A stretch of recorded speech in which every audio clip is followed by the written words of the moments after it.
Hi, welcome to the Catalyst Podcast. I'm your host, Hunter Burney. A catalyst is defined as a person or thing that precipitates an event. A catalyst is something that it participates in a reaction, but does not get consumed in the reaction. There's a heart behind this podcast for, people with aspirations. There's a heart behind this podcast for motivated people that want to make a difference, that have a bias for action, that really, truly want to be a catalyst in the environment around them, both professionally and personally, in their homes, in their workplace, and beyond. So welcome to this podcast. I really hope you're enjoying the series that we're in. Welcome to this episode, and let's dive right in. Wheels up. We are entering into our final discussion of the This is Leadership series. I'm really excited to have Michael and Kathryn Redman on tonight, and I'll get to a quick intro for them. But I just wanted to say, if you've been listening to this series, the heart behind this really is to expose and share what is it, the core of leadership, and just the journeys along the way of really telling those stories of just the fundamental things, real life practical things. What does good leadership look like? And there's a lot to that, right? So we're going to unpack what that means for the Redman's journey, and they certainly have some accomplished, 7-figure businesses, and we'll get into their book and amongst some other things with their Hubbo Village brand and platform. So thank you for being here, and welcome to the Catalyst Podcast. Thanks for having us. Yeah, thanks for having us. I know we're excited. So just before we get too far into kind of unpacking some of your journey, I would just like to understand at a high level, if you don't mind sharing a little bit about how you got to where you are today, kind of the accelerated version. I was born. No, okay, we won't start there. So Kathryn and I have been married for almost 28 years, and we started a company 18 years ago that we call Half a Bubble Out. And it came from a nickname of a mentor that said I needed to go back to college before we started the company because I wasn't quite level. And it really was that. It's totally true. And it was a mentor and a friend of ours who was really a catalyst in our leadership journey early on in life too. He mentored us in college. So over the years, went back to school, and we started the company in 2002, and we have been doing a marketing and business consulting company firm for the last 18 plus years. And then in 2012, we started another company because we were in the digital marketing space. We were looking for an opportunity. We were looking for a test business, really, just a practice business to work on e-commerce. And we stumbled across a weird niche in the small pet industry that needed food that people all over the world buy stuff that comes from with about 300 miles of where we live. And so we started playing with that and using it as a test business. And that started growing enough that we had to bring on a partner to run it all the time because we couldn't handle both companies. And now we've got 2 companies that are 7-figure companies with business consulting and marketing services on one side. We wrote the book last year to talk about our journey of the ups and downs and the things that are needed we've seen in holistic marketing and holistic business, and how everything fits together and how important leadership is in the midst of that. And the book is a fulfillment of our journey, the lessons learned, and the things we mentor others with and do consulting with. Okay. How's that for a short version? Yeah, no, that's awesome, right? I just didn't want to steal too much from the next part of our discussion here. Absolutely. One of the things that I really love to get the chance, I get the chance to talk to experienced, accomplished professionals like yourself to really understand, right, the journey, right, and what's your story, kind of without. Sometimes it gets in, we get down a rabbit holes, and that's fine, right?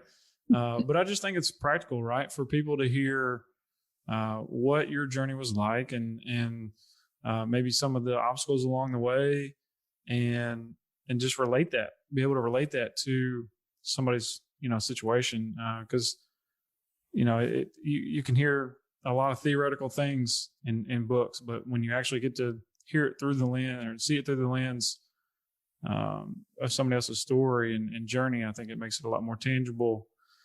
So with that in mind, I would love to just kind of understand if we rewind maybe just a tad bit before what you're describing with experimenting with those businesses and kind of going head first into that. How would you describe your background from when you got had that conversation about half a bubble out and then kind of the college days to really launching into your respective careers? How would we describe that? So there's a lot that happened. I think it's probably, especially since we're talking about leadership today, maybe it would be helpful if we talked about the whole idea of kind of how leadership was formed in us at a younger age and how we kind of move from that. Does that sound good? Yeah. That's very practical. All right. So why don't you want to start? Yeah. So, I will tell you that growing up and all through college and through my undergraduate and graduate degree, because by the time Michael and I got married, I had my master's, which is, one of the other reasons it was super helpful for him to go back to college, because that's just weird for people. But what does your wife do? She's got a master's degree. Yeah. And where did you go to college? I didn't. I'm too smart for that. She needed the education. I was good. It's a little rough at cocktail parties. So through my college experience, and Michael's already mentioned this mentor. I just had several phenomenal mentors, but one guy in particular who really took an interest in my leadership development and my skills. And so I went through my undergrad and then graduated, spent a year interning just to develop my leadership skills under this individual in an organization, and then went off to do my master's. So now the strange part for me was that I had always assumed that I would work in a traditional organization. So I self-describe as a reluctant entrepreneur. I am not the person who would start a business of my own volition. I'm the one who would run screaming out of the room, but I married an entrepreneur and I value working with my entrepreneurial husband. Therefore, lo and behold, two businesses. So leadership has always been just a really critical part of our development. And the biggest piece of that has come from mentors. And I would say that through the years prior to starting the business, we had some phenomenal mentors on the positive side. And we had some phenomenal mentors on the don't ever do this side, like leadership disaster, crash and burn.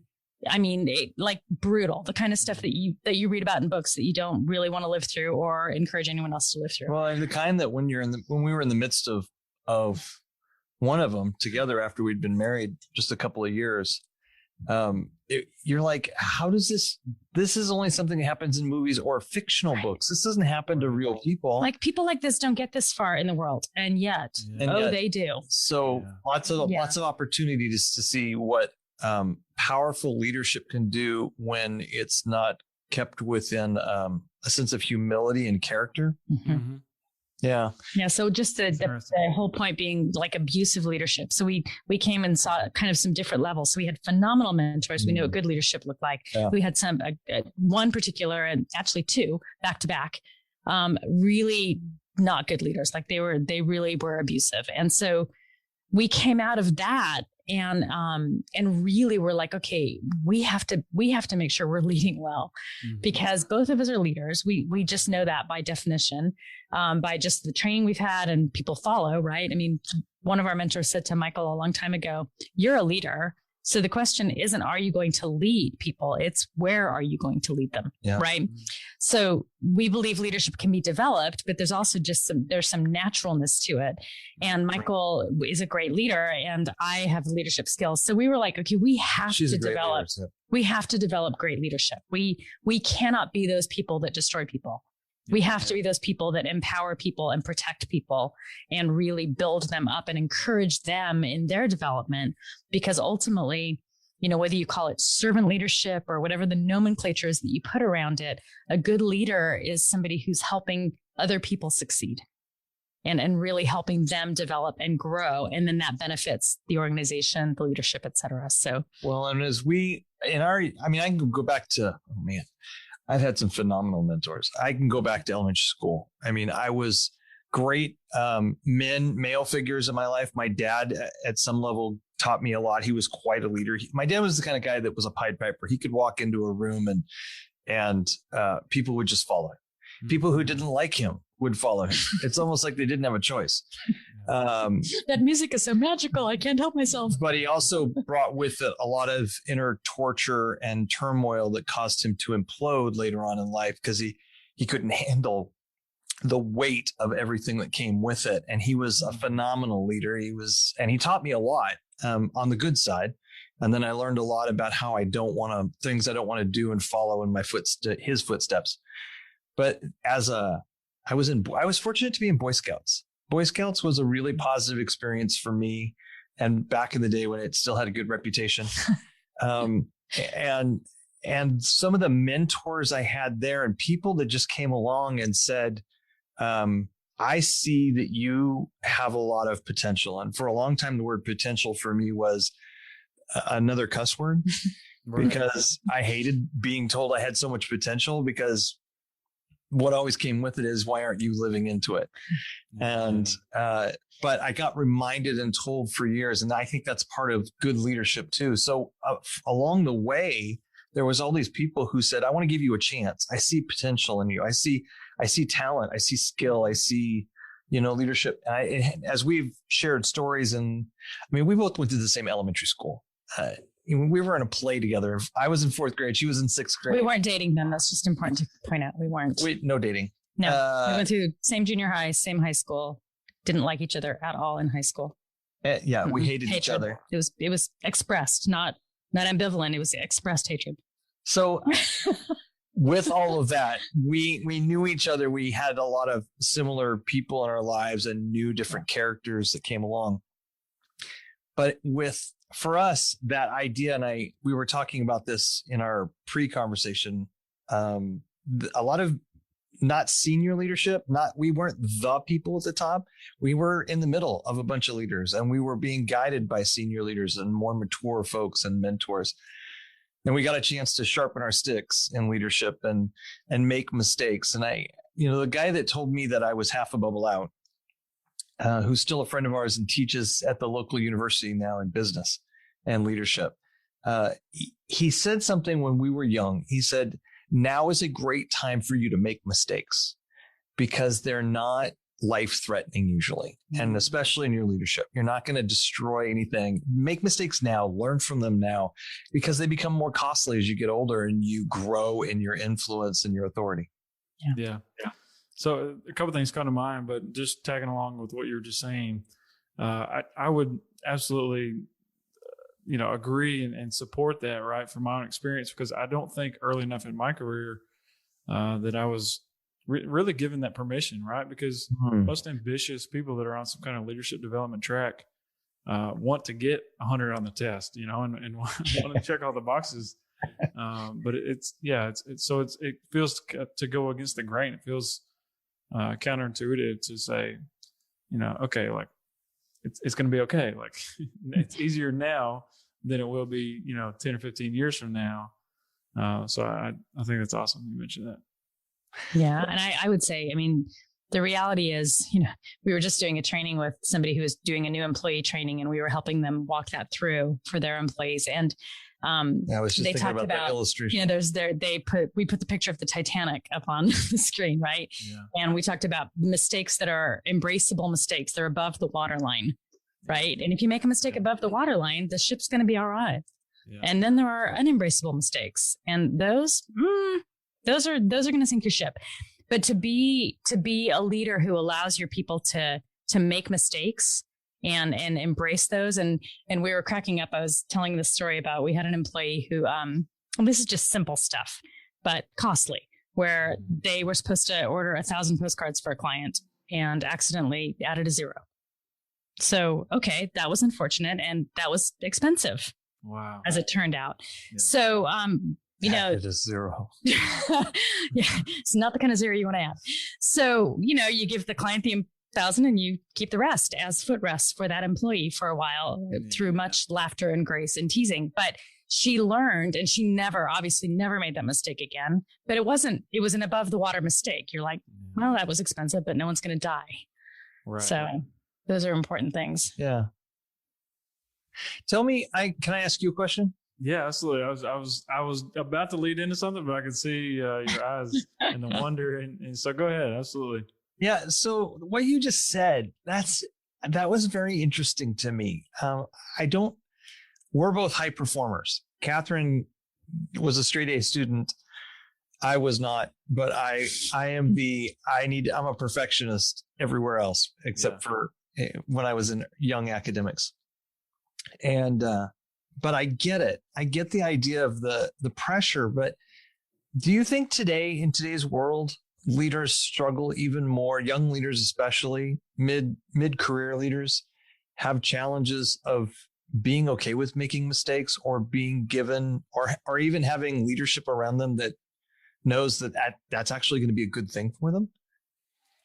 In my experience, I would say there is absolutely evidence of like a unspoken pressure to make right decisions, and not an open discussion about, hey, you're going to make a bad decision. When you do, let's talk about your thought process, and make sure that there are some takeaways that are meaningful, that we get the right corrective action, whatever that is, and that we understand if we anticipate potentially encountering something like this or the exact same thing again, how are we going to handle it? And I think probably more tactical about that when I answer that, because I think about my experience, particularly in manufacturing. Right? I mean, now I'm in cybersecurity sales, which is quite a bit different. Quite different being in the manufacturing world, but so it's a little more tangible in the manufacturing world. I was just kind of going through my first few promotions within the company, and fortunately, in the middle of that, had my manager, who is fantastic. Still call him, even though that's fantastic. Away. But it was just one of those things where he could kind of sense that, hey, here's this kid that just came out of a leadership development program, and is hungry and trying to tackle 700 things at one time. I need to pull him aside and make sure that he understands, particularly when you're talking about involving people and not just an individual contributor role. Like when you're leading people, you're going to encounter things, right? You're going to encounter personalities that you may not have encountered before. Well, that's personal situations, all kinds of things, right? And whether it's something tied to that or something directly tied to the task of a job task, there will be things where you don't necessarily have all the information that you need to make a good decision, and sometimes things are urgent, right? You can't predict everything, but it was that series of conversations with him where it's like, hey, like let's talk about it. Like what let's keep the conversation open. It doesn't have to be something that is really a high blood pressure conversation. Mm-hmm. And that kind of opened my eyes, and it was important for my development. And I've been pretty active in trying to help people one or two or three steps behind me and stay involved in conversations throughout their development.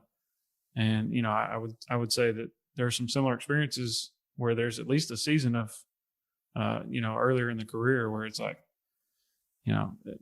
feel like just that pressure of kind of having, especially if you step in a new role or you're younger and you're managing a group of more tenured, experienced employees. There's definitely aspects like that where it's like, man, feel the pressure, right? Not that that's fully justifiable. And yeah, and the people aspect is a really big deal because as much as there's kind of this artificial line that people have drawn historically. It's like, this is work and you have your personal life and never the two shall mingle. And doggone it, that's just a load of crap. Yeah. People bring their whole self to work. Yeah. And if we're going to be human in how we do work, then we have to be able to acknowledge that. So that means when somebody, snaps at you, you don't just assume they're a jerk, even though they might have been a jerk in that moment. It's like, what, the question, like, what's happening for you right now? Like, why Why are you frustrated or whatever else? And then you learn, oh, well, this morning my dog died and, and I'm just really sad and I'm grumpy and, and okay, well, that changes the conversation because you let them be human. Well, and to do that, you've got to create a sense of safety, right? The biggest thing there's a lot of factors that go into an unhealthy environment and unhealthy leadership. But one of them is just a core element is trust and building trust. And trust is based on competence and character. Trust is a smart trust, not just a dumb trust. And you've got to be able to be wise about it and balance it. But in an environment where to remember that we're whole people, you've got to have an environment at work where it's safe to be a whole person. Right. Or you're not going to get demoted, overlooked, slammed, or looked down upon for admitting that there's other things in life that impact us. And how do I process that? And how do I become better with my emotional intelligence and everything?